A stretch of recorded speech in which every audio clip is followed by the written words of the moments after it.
Welcome everyone to another episode of Around the Edge. Tom Ahles, managing partner here at Edge Home Finance. Got a special edition today. Normally with this podcast we have our team members of Edge, but as we start to expand and realize that really our team members are more than just our fellow coworkers, right? It might be real estate agents, might be title companies, insurance agents.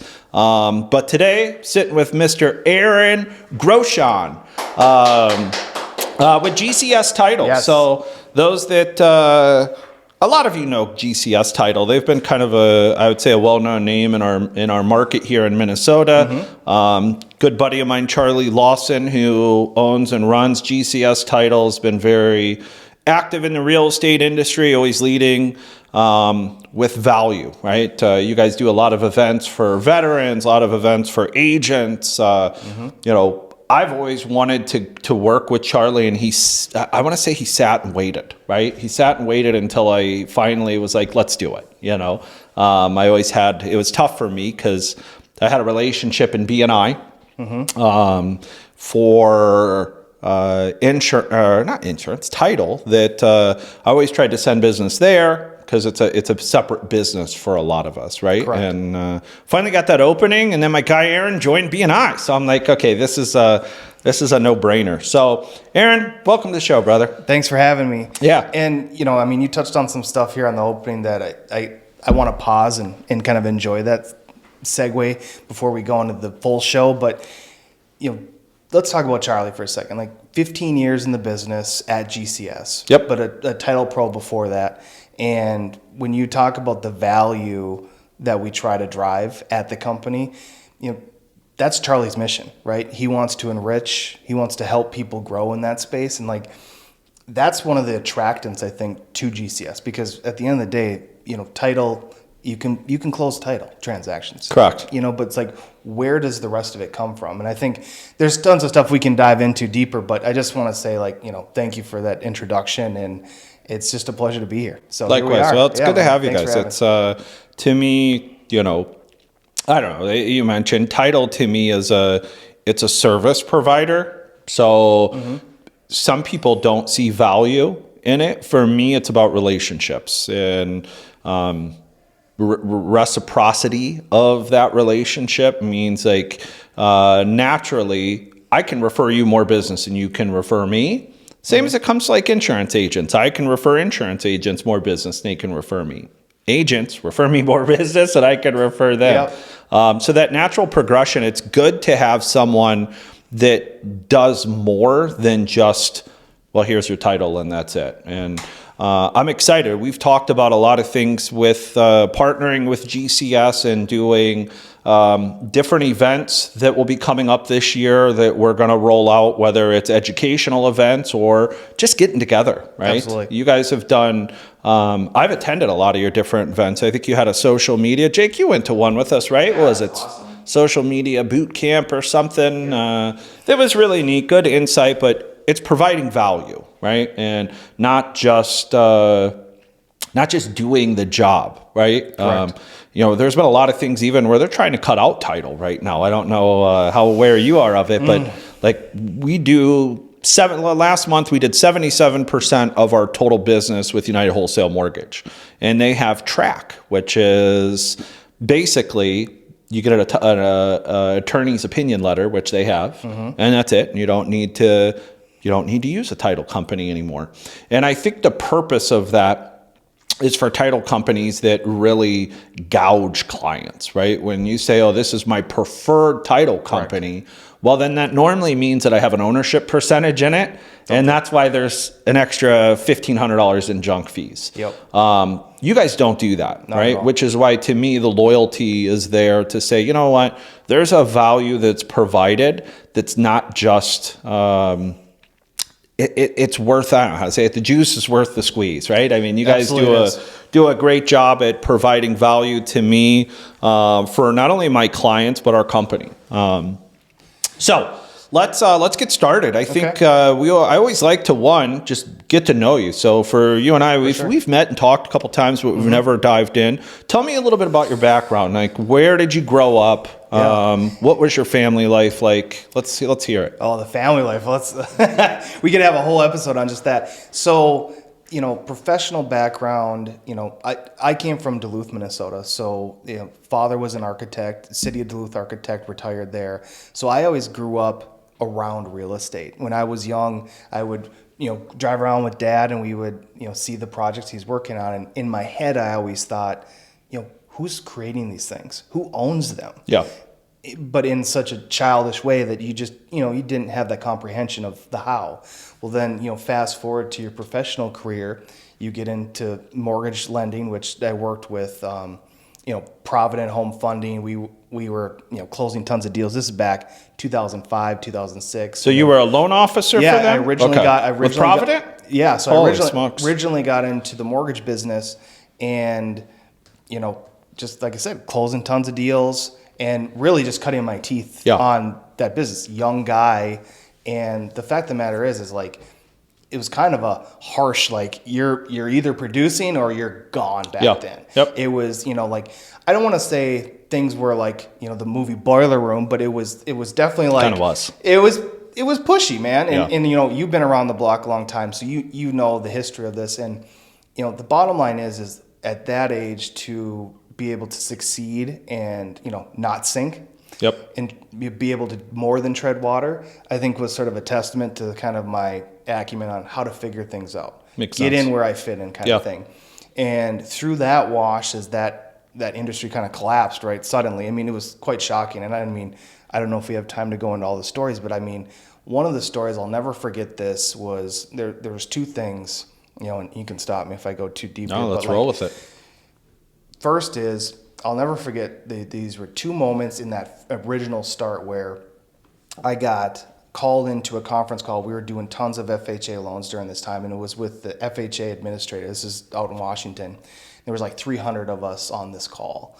And it was basically like, we're removing the down payment assistance program that they had, which at the time was like, why are we doing this? This is kind of crazy because it was a great program. Yeah. Okay. You remember it. We closed tons of FHA. That was like the number one FHA product. And that was like, we took a step back. And I remember talking with one of my business guys and we're just like, something's up. And then it was August 1st. And August 1st was, you can pull this back up, the stock market crashed that day. And 2008? It was. Or 2007? Somewhere around there. It was August 1st, man. It was 07 or 08. Yeah. You'll find it. Stock market crashed. But what happened was earlier that morning, my Chase lender sent me a note that was like, I don't know what's going on, but something's not going to be good. Be careful, basically. Yeah. And I just remember like, damn, and that next morning the stock market just opens up, just tank, and it was like, and that was the end of it. And that was kind of like the stated income, stated assets stuff got pulled from Minnesota at that same time. And so like that was the end of that era for me. Yes, it was. Because it was the end of subprime lending, to be honest with you. When it was really wild. Yeah. And it obviously, like, some movies have came out of that era. I think there'll be more stories to be told of just all the crazy stuff. I love those movies. I still, to this day, in my golf bag, Tom, keep Bear Stearns golf tee. Yeah, yes. Because of all the old nostalgia stuff. And I swear to God, that golf tee is going to be worth something someday, but I'm keeping that. I'll never sell it, by the way. So cut my teeth in the mortgage lending game. Then through that wash, I was helping clients, go through credit repairs, some foreclosure modifications. Yeah, loan modifications. Yep. And man, that stuff was tiring because it was, for those young mortgage brokers out there and loan officer out there, like that was tough times for so many people. Like crazy. You can only pick up the phone so many times and hear somebody like sobbing to you, like, help me out of this situation. And you're like, I'll do my best for you. But so like that was part of that burden that we had to carry to try to help people get through this. Yeah. Did you stay in the industry the whole time? So as I got through that, I probably lasted about another 18 months. Yeah. Because it just, like I said, it was wearing on me, and I was trying to think, the money wasn't the same, and it was like, how do I reshift? And you have to understand too, as you're growing up, you're realizing sort of where you're really good at things, and I have a very good, analytical part of me. that I was like, I'm more focused to the legal business. So I got a bachelor's degree in paralegal studies, and I started, thinking, hey, I'm gonna go to law school and leverage that plus my finance background. Well, realized I didn't need to be an attorney. I got picked up at a law firm in downtown Minneapolis called Best and Flanagan. There I worked with a partner named Bradley Williams, brilliant real estate attorney. I would consider him one of the best in the country, if not the world, in real estate. I learned an amazing amount of information from this guy. He, honestly, I owe him a huge debt of gratitude because, now I can reflect, being 40 now, I can say, this guy really took me under his wing and let me just expose me to a massive industry that I had no knowledge about. Right? What were you doing for him? So we were closing commercial loans for a large publicly traded company. And we were then, after we got done with the loans, we would pool them in commercial mortgage-backed securities. Okay. So we were creating bonds. Oh, awesome. So Great experience. exactly. So you see what I mean? So you come from the mortgage side where you understand sort of like, hey, this is the retail version of it. Now I'm on the legal side of it, and this is what we're creating. And this is big time. I thought, God, if I can do this, I can do anything. 100%. Right? And so working with him, great experience. And then, it was phased out where he had a long-time paralegal that was working with him. She was trying to handle the workload, and I was there, and they brought me on. But I got enticed, something a little bit more sexier, which Target came calling, and they were doing the Target Canada project at the time. Yeah. And they needed a guy with the skill set to come up, be a part of the team. So I was working with the attorneys and their business team on that Target Canada project. So, 180 some leasehold interest that they purchased up there was Zeller's. Yep. And so it was a major acquisition. And for those that don't know about it, pull it up. It ended up being essentially one of their greatest failures. Yes, it was. I saw that. That wasn't that long ago either. For at least the collapse of that part for them in Canada. There's stuff, and I don't want to talk bad about anything, but there's some stuff that now I can look back and really kind of reflect on to say, yeah, that's probably why it didn't work well. Yeah. But just the experience, like having the opportunity to work on that project and review international leases, because here's the crazy thing about Canada is there's multiple different types of law, because you have French influence law that comes out of Quebec, you have heavy British influence law, and so there's just the diversity in the legal language that you're experienced with is amazing. So all the different land uses, all the easement restrictions, just the way they structure a deal is a little bit different than you would see in the United States because it's so much British law. Where in Louisiana, you do have some of that French influence down there in some of the legal structure that they do. So anyways, Target was an amazing experience, and that project was awesome. I'll tell you one funny story, Tom. I don't want to go too long-winded on this, but it's cool. So remember the song Gangnam Style? Yeah, of course. Yeah, right, the dance, right? This thing. So I'll never forget this. They transitioned after the kind of project was completed. I was doing like international lease review, and I got this lease to review, and it was in Gangnam, the city. Yeah. I just thought, God, this is the coolest thing. This song, this song came out like 2 weeks ago. It was like YouTube blowing up, and here I got this Gangnam lease, and Google it, and it's like this amazing, beautiful place. Like it's like the posh of the posh city in that area, and I had no idea. I just thought, if I hadn't grabbed that lease to review, I just would have thought it was just a funny song my whole life. Right. But now I know it's just an amazingly posh place, and it's gorgeous. So where? In Gangnam? Gangnam, like what country? Is it Korea? I think it's South Korea. I'm pretty sure it's South Korea. That would make sense. Yeah. I'm pretty sure that musician. Someone fact check us, right? So leave Target. I had a really cool mentor there, and I don't know if you want to talk about that. We certainly can. Where he kind of steered me into a company called Cross Anderson, and so they have a real estate portfolio it is massive. It's over $500 million. Really kind of doing the same stuff: lease abstracting, working with the business team, working with the legal team. Really doing due diligence. So any of the acquisitions, dispositions I was involved with, it was an awesome. I learned so much about retail leases, office leases, and just a lot of land use stuff locally in Minnesota. So it really gave me very good traction for just how real estate is ran here in the metro. Yeah. Because that was their specialty. Yes. So yeah, fast forward through that career, Charlie, as you stated at the beginning, he's ran GCS he leans in with his heart, right? And their core values are, they want to enrich people's lives. They're trying to, GCS has true purpose. And, at the end of the day, it's like Charlie has such a good operation mind in terms of what he believes and wants to do for the title company that it's like, man, I got to spend time with Charlie and see this through because it just feels like full circle for us. Yeah. So fast forward, there you have it. That's excellent. I mean, it's kind of cool to see all the different facets of the industry that you bring to the table with working now on the residential title side. I know for me, one of the things that's always like something always sticks out about somebody that they probably don't even know. But one of the things with Charlie, I would say for me, and especially GCS, that they've done or even advertised that I've liked is they don't charge a closing fee for veterans, right?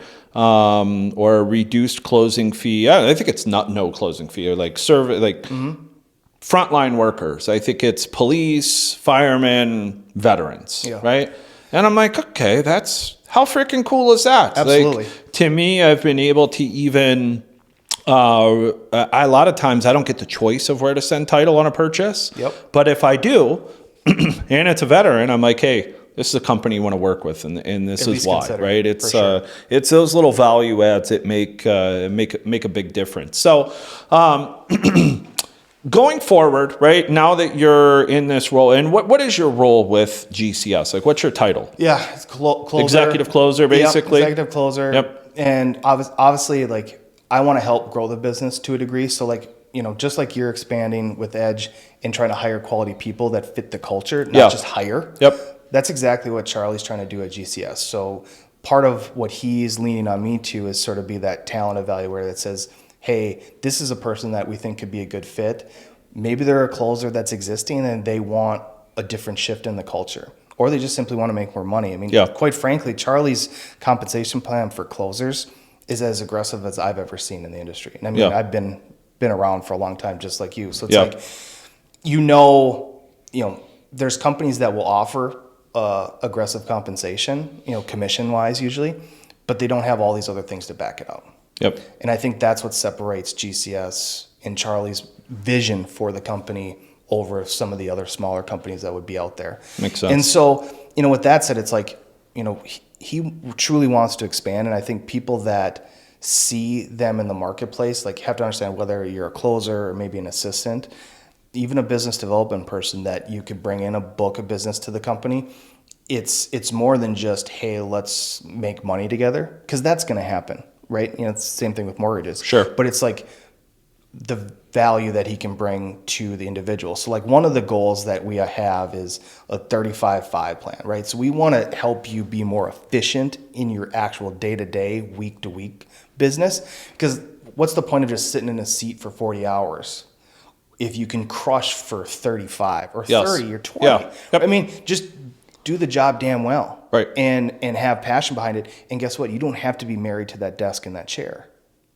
That's the bottom line. I think you've 100%. I mean, I talked about this with one of my team members yesterday that was being offered by another one of our originators to hire as an LOA. And she was like, well, I'm willing to give you this much, but it's 40 hours a week. And I'm like, okay, well, it's not really a 40-hour-a-week type job, but tell her you're okay taking that task for the X amount of money, and then ask them, what would a good job look like to you after every week? Mm-hmm. And then what you need to do to accomplish in that period of time. Just because you're getting a 40-hour pay doesn't mean that you can't do that job in 6 hours or 8 hours. Like, be efficient. I want to pivot a little bit, and because obviously this is, we do this to help educate our team on different things, plus get a chance to know people. I want to ask you, because you sit at closings obviously all the time, right? What do you think the biggest differentiator is when you're at a closing between, how do I say this and be respectful? I'm just going to say it, a good originator or a bad originator, right? And then once we finish with that, I'd like to hear the same about an agent. Like, what do you see as someone to where when their clients are there and happy, like, what do you see as that secret sauce, so to speak, or like what brings, because closing should be a celebration, Absolutely. right? But as you know, that's not always the case. Stressful, panic. Yeah. I've seen it all. Yes. Honestly, I think it's two things. It's confidence and it's knowledge. So with that, I think it's a perfect marriage because you have the knowledge, which to me means preparation. You're a master of your craft. Yeah. Because you think about it, if a client's coming to that table and they're weary of something or unknown, you haven't given them the proper knowledge. Right. And that knowledge to me, like if you can give that to the client, that gives them the confidence to know they're making the right choice. I think a lot of the customers that we relate to, they just want to believe, am I doing the right thing right now? Right. You know, when you're taking on a loan, this is likely the biggest thing you're doing this year, this decade, maybe in your life. 100%. And so they not only have to trust you, well, my sales back when I was a loan officer, you know, in subprime days, I just wanted to lay out the facts because I never wanted to really sell somebody because I felt like the sell was almost like a trick. Correct. My sale was, here's the math that speaks for itself. So that's not my personal opinion. These are just the numbers. And I was always kind of, that's my analytical side. I could give you the numbers. But then I wanted to tell you the hows and the whys. Yeah. Why this was a good choice. And it didn't come from me. It was their why. And so I think that's the confidence and the knowledge that comes through. So when you're sitting there, you know, whether you're the agent, right? So when you're selling the house or helping them buy the house, they want to feel that this is the right choice for them. Yeah, they want to feel confident with the decision they're making. And so I just think it's those two things. If you can hit those two things on the money, I think all the rest of the stuff kind of falls into place. Yeah. So then it's at that point, are you working with the right people that can keep the transaction moving in the right place because that's going to instill that further confidence. Yep. Do you have, I would say, when I made the switch from being a transaction-driven originator to a relationship-driven originator, one of my best referral sources was the title company I worked with at that time. Because they are tuned in to the agents that they're working with. Yeah. And when they start to notice a pattern along with their title agent that, man, we missed another closing date. Package isn't there until last minute. Do they ask you for, like, I guess, do agents ever ask you for, hey, I'm not having good luck with this guy. Who can you recommend? Yeah, absolutely. I mean, because they trust us because we see. Correct. I mean, you see really, it all. yeah, Right. we see it all. And so, you know, trust is such a big thing. I mean, really in everything. But when you're talking these business transactions, if you lose that could be the end of you forever with that client. Yeah. And that agent, or really anyone kind of in that spider web of the transaction. Right. Gone. And so, yeah, you absolutely have to just kind of lean into, you know, hey, let's evaluate the why. Yeah. And then just go from there. Good. So if a mortgage originator wanted to partner with a title agent, right? I think a lot of at least for me, I know a lot of our team, once again, view it as a service provider, right? The same as insurance. To me, I've always had my best relationships with my service providers because I rely on them like agents rely on me. And what normally happens is obviously you build the rapport. They understand, the two things that you hit on, they're knowledgeable and they're confident, right? If you were talking to an originator in, let's just say California, Hawaii, somewhere here to like in a different state you guys don't even operate in. Okay. And they don't have a preferred title agent that they use, what advice would you give them? Find one. Because I think, again, you know, when you're dealing in a professional industry, a guy like you, or even a guy like myself, one of the biggest things is knowing, can they execute? Because at the end of the day, you're doing your mortgage piece. Well, you can't do all the facets of it. You have to trust that they're going to execute and deliver on their product. Otherwise, again, it just comes full back to you. So if you don't have that relationship pre-existing, and I think like when you're talking about like your LOs underneath, it's like that core relationship to work with an individual that I can send this order over and it's going to be done to that degree, that high level, I mean, what's that worth to a person? Right. Right. I mean, it feels priceless damn near, but I mean, you can put a monetary amount to it, but it's that relationship to know that they can execute and that you can tee that off and leave that out there and they can actually make it better than just average. Makes sense. Yeah. Average is the enemy of all things, I think, in business. It's if you get satisfactory with average. Yeah. Well. Yeah. Average doesn't grow. I mean, that's, you're 100% correct. I mean, that's for us why speed is such a factor in our business. We average, so through Q1, we averaged 11.3 days on every transaction from submission to clear to close. The national average right now in our industry is 44 days. That's amazing. So, to me, it's the same thing. Well, I wouldn't want to marry somebody average. I don't want my daughter to be average. Absolutely. I sure as hell don't want to be average. Nope. So why would I want to partner with a title company or like anybody? Like, I think you hit that on the head. Average is not what, at least for me, what successful people strive to hit. It's the enemy of success. Yeah. And so, I got to ask you this. I mean, you're asking me a lot of questions. What do you think helps you hit that 11-day average? Like, how are you getting to that place? Like, yeah. So I don't want you to give away the, Bush family bean recipe but it's proven. I mean, to me, it's having partners that can uphold the value proposition that we present. So one, I'm a broker. So I don't underwrite loans. I don't, we're not, you've seen our office. I don't have the vault here with all the money. I have to rely on my lending partners to make me look good. Yeah. And just like I rely on you to make me look good if we do a closing together. The lending partners that I have, especially, our top, I'll say our top lending partner, they don't have any other business besides working with brokers, right? So they have to look at it from their perspective of what is a value proposition that's going to make you above average. And they execute on it. And more importantly, I think the biggest thing for anyone who wants to be successful is taking feedback, right? I would say I've struggled with this over my career. And, it took me a day normally after somebody gives me feedback for me to actually hear it.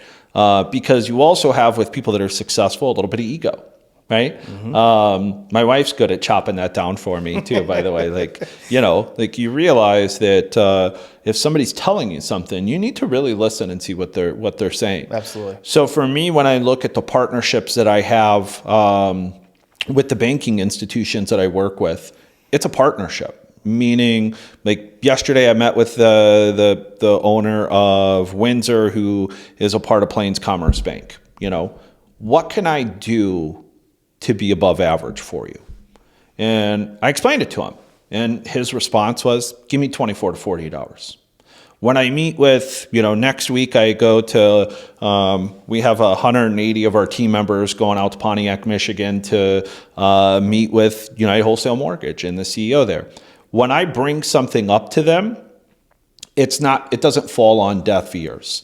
And what I've watched is how that affected my business. But now, as a leader within my own organization, I need to have that same mindset, right? So the way that we can how do we get from 11.3 to 11.2, right? Or 11.1? It's really creating a culture that the average is over average, right? Like our average is 11.3.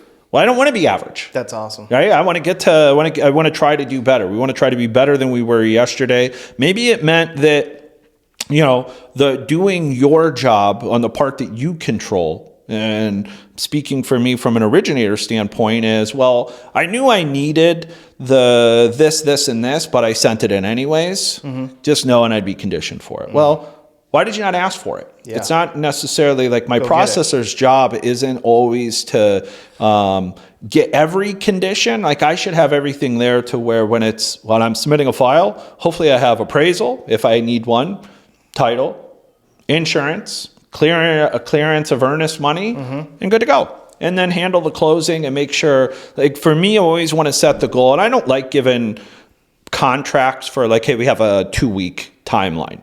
even though our average is there, because I would rather under promise and over deliver than over promise and under deliver. So, our average contracts are still 30 days. I took one on yesterday though, that was a 15-day contract, because the people just sold their house and they have a 2-week rent back and they finally found the house that they want. Like, let's do it. Good. We can make that happen. So to me, it's, I don't know. I really like, and I think that will stick with me. Like, I don't ever strive to be average, nor do I want any of my team members to be.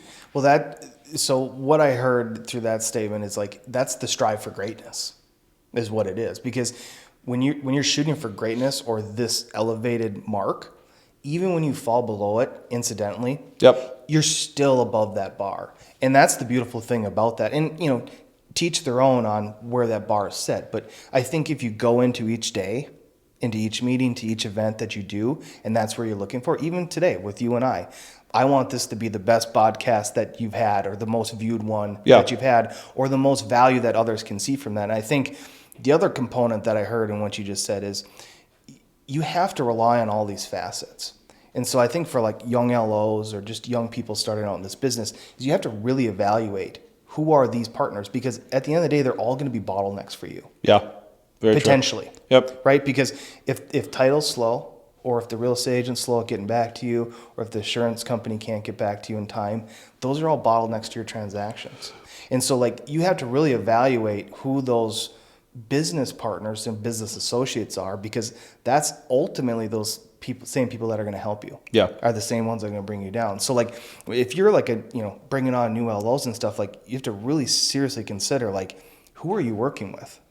So if you're not working with a title company that can close things in a quick order, I think we just did a deal for you. We knocked out in like 2 days or something like that. I mean, speed on title for me is like a non-issue anymore, right? I mean, I don't know. To me, the value proposition from a title agent is the relationship and what you do to, how do I say this? To like brand recognition for one. I want to make sure that if you, as a title agent, as a partner, if you're seeing agents that are constantly missing closings and they're working with somebody that's not doing a good job, I realize it gets to be a little sensitive to where you don't want to throw them under the bus. But my best referrals have come from title agents introducing me to agents that are, open. They'll be the first to say it to you guys that you're a closing. Because if the loan officer missed a closing 2 times, he's probably not showing up.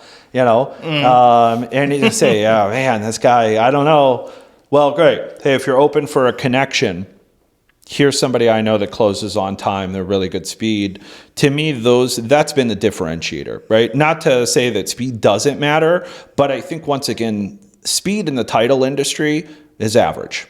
Like to me, great. You can be one day. It doesn't really make a difference. The differentiator for me is, can you make introductions to me to real estate agents? Will you create an event with me to continue to grow a culture together of like, this is the team you want to work with. Absolutely. Right. And that's what GCS has done for me. So thank you. I appreciate that. All right, I'm going to wrap this up with a couple of questions. Okay. Right. Let's hear it. You've been obviously all different facets of this industry for some time. What do you see happening, in your opinion, to this industry? You and I are about the same age. I'm 42 for another 29 days, I think. Not that I'm counting. Yeah, no one's counting. What do you see happening in this industry in the future, right? You've got title that they're already trying to, I'll say, phase out a little bit, right? Like to me, even I've tried to look at it and say, okay, we can do a title opinion letter, but can I still use my closer? No, it's not how it works. Like, okay. You've got AI. I just put out an article with MPA Magazine, I think it was last week or this week, talking about what AI will do to the mortgage industry. In your opinion, with everything that's happening, like what do you see happening in the industry for the last 20 years of you and I being of working age in it? Well, I mean, technology is definitely going to play a major factor. And, at the end of the day, with those advancements in tech, you still need a competent human to review and make a final determination. So I don't think there's a way that it fully eliminates. I think it can make it wildly more efficient for us. Yeah. which then I think frees up time, which at the end of the day, guys like you, time is, I think, That's the only thing we can't make more of. yeah, absolutely. And so to that point, it gives us more time to then focus on these other aspects. Yeah. And so that to me is where I think that's a huge benefit. In terms of like the overall business where I could see it going is I think really I'm excited for right now, even though like there is kind of the churn and turmoil in this space, just on the economic side, some headwinds. I really think this is where guys like us who are planting the seeds Yes. are really going to see some fruitful bounty in the coming years. And so for those that are sleeping on this moment, that aren't putting in the work, that aren't going out there and making more relationships and new ones and actually valuing the ones you have right now, those are the ones that'll lose. That's awesome. I like that perspective. A lot of people will get lost in what I'm asking with that and be like, well, I think, it'll be this or this, but you hit it on the head. Relationships are never going to go away. Absolutely. People need them to survive. You see people not to like, I like watching jail shows for some reason, like Locked Up Abroad. Or I remember the first time I told my mom I was watching Locked Up Abroad, and she's like, you're watching a show about a woman locked up? I'm like, no, Mom, that's not what it's about. People who went to jail. But you see these people in solitary confinement that don't have interaction, and you die. Like, it's just not, not how we're meant to live. So, in my opinion, invest into as many relationships as possible, and no matter what changes, that is never going to change. No doubt. Even the clients that like to me, the clients that I meet today, like, what is my job? My job is to do what you said.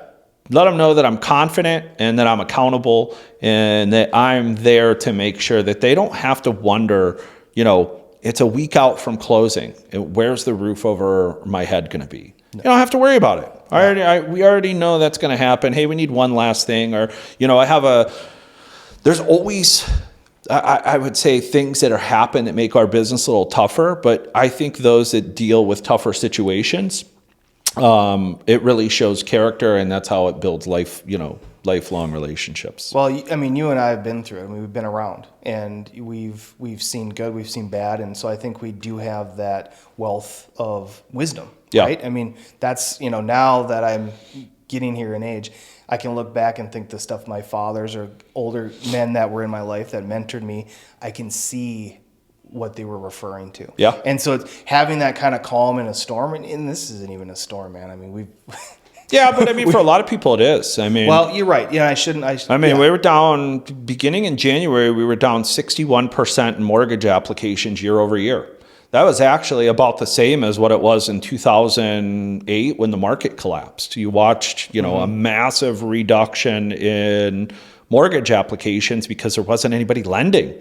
Outside of, you mentioned FHA, 60-some% of the mortgage originators didn't even know what FHA was back then. I was one of them. We didn't do FHA. It was all, new Horizons. I don't even remember the New Century. Sorry, New Century. Oh, yeah, I remember that one. Provident. Man, I don't like Provident, by the way. I'm glad you don't work for them Royal Homes anymore. is one that we talked about the other day, just in our office with some friends. Royal Homes was the big one. And Wachovia. Yeah. Oh, yeah. We crushed tons of Wachovia loans. Yeah. Anyways. Okay. Well, I will tell you that, my goal in doing this today is for our team to understand the importance of having a partner on the title side. It's not just, can you get title done quick? Great. That's fine. It's the point to where, like, for Aaron reaches out to me and, hey, what can we do to grow some business together? Can we put, we talked about doing a, first-time homebuyer seminar. We talk about, you guys do a lot of different events that try to bring people together. If you're not working with a title agent currently that you're actually sitting down and having a conversation with, you're missing the boat, right? And I'll say the same with your insurance agent, right? For us, there are key parties that you need to, like, we work hand in hand together, and it needs to be more than just the service we offer.